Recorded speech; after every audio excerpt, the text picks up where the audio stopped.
answer. When people say, well, what do you do when you're not doing what you love, right?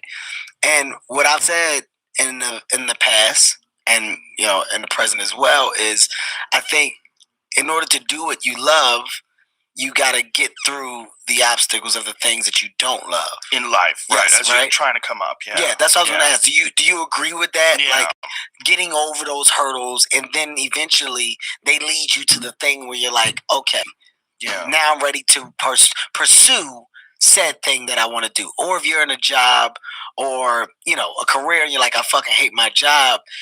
What I feel is like, even if you hate your job, you're supposed to be using that job for something to get to something, right? And if you're not, then that should be the thing that you're figuring out. Like, I don't like being here, but now that I'm here, I'm going to do all that I can to get said thing so that I can then be comfortable enough to move here. Yeah. If you just go into those things with hate, because you were talking about enthusiasm, this made me think about it. If you just got hate and you're just angry about what you're doing every day, then you're not even allowing yourself to figure out the plan of how to escape the thing that you hate to get to the thing that you love. Yeah, I think it's important to have those jobs that suck, man. They like cement your foundation. Because you don't want to go back to those fucking places. You don't want to go back to those terrible jobs where you got to get up and be uninspired all day long. But if you can get through that, like that's this rigid structure of discipline that allows you to apply that discipline to things you love. If you can apply discipline and learn how to apply it to something that sucks, and get free, have a game plan and get free. Once you get free, you have that ability to get up and do things that suck. Guess what? You're going to get up and do things you love easier. Even more. And you're going to remember construction sites and delivering newspapers and all the stupid jobs that I worked. I think about those fucking things when I get up in the morning. When I'm brushing my teeth, I think about them. That's the fucking game. Yes. Though. Yes. That's the game. That's why you got to get through it. You have to. Yeah. I say this, man, and it's like that. It's the story. You're just putting that story together, and I don't think without the stories. What do you talk about? What do you talk about? Right. What is the interesting side of conversation about your growth or your journey? If it's just the easiest. I just took the highway and got off at the exit, and right there at the exit, I found the gold. Everybody else did. It's no right. What my dad was rich, and I have a trust fund, and I never have to work ever. What is the interesting side to that? Like there is no bonus in that. Like, I just fucking broke my goddamn back. Right. The dopest thing for me about doing that was not being able to walk, but then being told that if I'm patient, I can recover fully. I can get back to myself. And me instantly thinking in my head, I can actually be better than what I was. If he's telling me I can get back to 100%, I'm going to be better. So the game instantly clicked on. All right, tomorrow we start. We play. New level. I can't fucking walk. God damn, here we go. Can't wipe my ass. I'm not fucking getting it. They say I can't get in the gym. PT is some weird shit. I'm just taking 2 steps on a fucking booster ball. And I'm, all right, this is a little discouraging. But I know they said I'm supposed to do it 3 days. I'm going to listen to them. But on those other 4 days, is there anything else that I can do to be working on? Kevin, you can strengthen your lungs up, working on your breathing. Here's a breathing machine. Okay. What about my hands? Is there any way my senses, tennis ball, can I be squeezing? Should I be doing anything? No, we don't have anything like that. We don't recommend it. So if I found something and I research, if it's just motor skills and working on, is that fine? Yeah, that's fine. But it's okay if that's what you want to do. Okay. I saw that. Yeah, I'm not getting the same. The doctors are just telling me the stuff that I need to know. Stay within those lines. I'm gonna find out things that I can do because I'm playing the game now. I'm never gonna overexert myself. The game is to be better. How do I be better than what I was? Because if I do that, ooh, fuck. For me, I just beat me. Yeah. This ain't about nobody else. I don't give a fuck about nobody else. I just beat me. If I can keep beating myself, pause. If I can keep doing that, then that means that I'm in a battle with the only person that fucking makes sense. I'm in a battle with the only person that I really want to fucking beat, and that's me. I don't care about anybody else. I have no worry or gripe about the next man or woman's journey or their level of success. That's not what I'm up against. Yeah. If I can continue to outdo me from the day before, then I'm ahead. And I'm ahead. And that's the newfound energy that I got out of life now. This amazing Rocky story with myself. It's in my head. Nobody else is watching this movie but me. It's in my head. This is Rocky. This is the comeback. This is exactly what I saw in the movie. And I'm going to come back better than ever. I'm going to be 41. My body's going to be ripped up. I'm going to be about 8% body fat. And then I'm ready. Ready for what, Kevin? I don't fucking know. Ready to be better than you were before. Hey, I don't know. But that's what I want. I want that day to be like, yeah. Yeah. Now what? And then I figure out what. I figure out what is then. Yeah. Well, tell me, when you got injured, what you were explaining it to me before the podcast, but I didn't want to talk too much about it because I wanted to hear it now, so everybody could hear it. What exactly was the injury? I fractured. So I fractured my spine, right?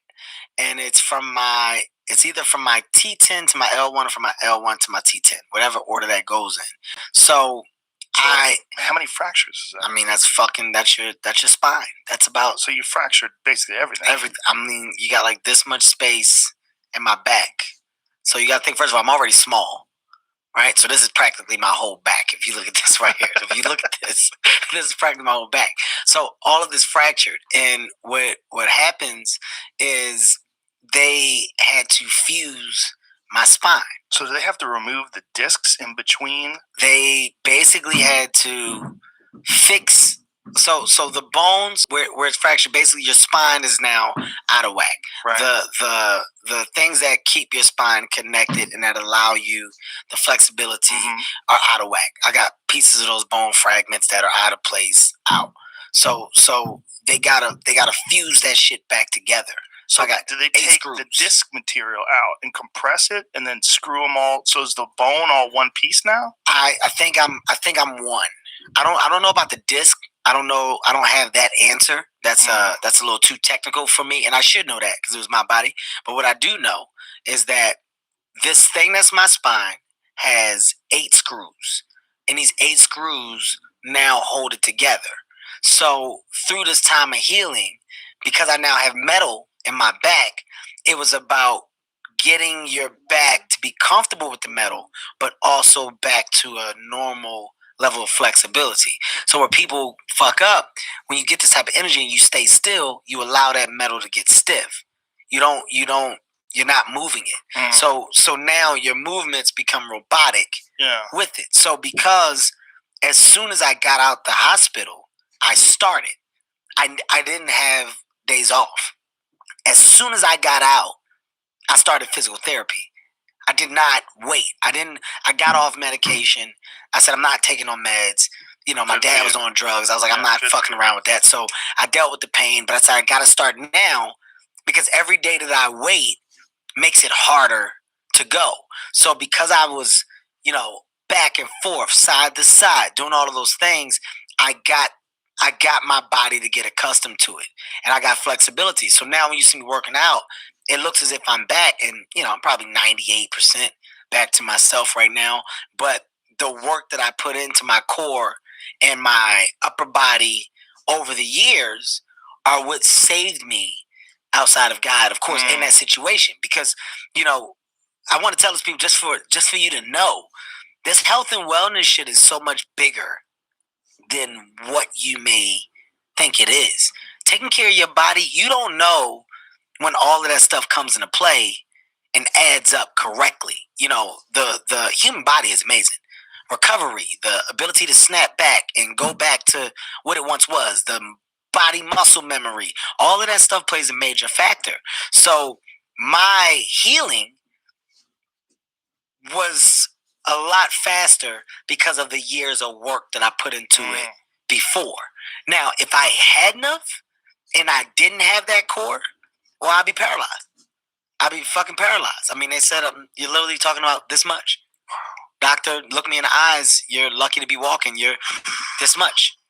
If your core wasn't in the shape that it was, and if you didn't have the strength to take whatever that impact was and stay, you would have been snapped and you would never be walking again. So that instantly, thank God, I go, you know what? Thank God for my trainer who jumped into my life at a certain time and changed my way of thinking. Ronald Boss Everline, and we've been rocking for 7 years, and the consistency of 4 years before of every day. So now I'm like, you're not wasting your time ever. So when those people say, what are you working out for? What are you getting in shape for? Why are you going every day? You don't know when you're going to need to fucking tap into all of the work that you've done. You don't know. You don't know if you'll ever need it. But to just know that you've taken care of yourself, to know that you've given yourself a chance to fucking not only survive, but perform. You've given yourself a chance to perform at a high level in the day-to-day by taking care of your engine. This is my machine. So I'm taking care of the engine. Just like any car, oil changes, just like, your brakes, your tires, rotors, all of that shit, you taking care of that so that it's a great ride every time. You got to do the same with your body. Don't ignore that shit, people. We dropping like flies right now.